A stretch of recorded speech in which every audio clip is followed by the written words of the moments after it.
Quiz time on the news tonight. Can you possibly guess which community service organization has been around since the year 1865? Here's a hint. They use red kettles. On tonight's Heart and Soul, you might be surprised by who was once helped by the great work of the Salvation Army.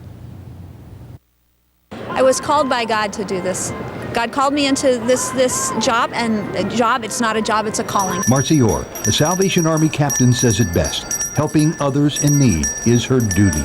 Every day, God gives you little miracles that keep you going and going and going.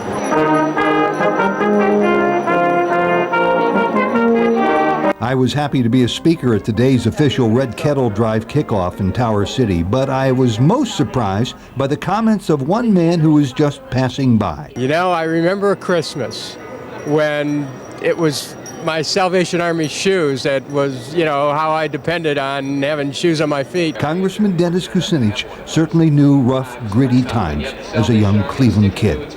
Your family had to turn to the Salvation Army? Yeah, and the Salvation Army was very important. I mean, I used to go to Salvation Army myself and buy pants and buy shoes when I was a child. The Salvation Army's Major William Bamford is pretty proud of what his Army does. He should be. To be honest with you, I gave up an awful lot to do what I'm doing. You're looking at an unusual man. Talk about sacrificing for others. And what did he give up? My previous life, I used to be a pharmacist, worked for CVS Pharmacy, and decided that to be a Salvation Army officer was more important than doing something like that. I'm just wondering, how did you discern the prompting to do this work? Just when I realized that what I was doing was helping people in a sense through a health profession, but realizing that God just said, you know what, I need you to do and prescribe and give something in a spiritual sense to people.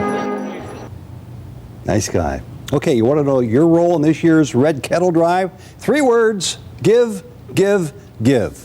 And after talking with Congressman Kucinich today, he then dropped by the station to give me this book he wrote last year, The Courage to Survive, in which he talks about how he depended on the Salvation Army growing up in Cleveland. Learn more about this book and about the Salvation Army. Go to Ted's blog on newsnet5.com. We are in that season of giving. Makes you feel good to give back. Yep, we really are.